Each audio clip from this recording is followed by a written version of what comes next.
Momentálne prvé miesto Bike Racing Slovakia Peter Chluda.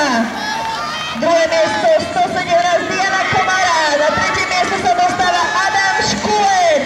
Mali sme tam pár dvoch jazdcov. Štvrté miesto momentálne Nelka Janíková.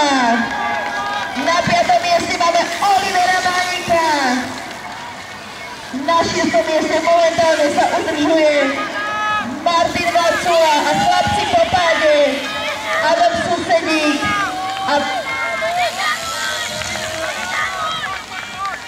a Eliáš Tomáš sa zdvihli a bojujú o tie svoje priečky do cieľa. Víťazom sa stáva Peter Chluda, druhé miesto Diana Komara a tretie Adam Škulec.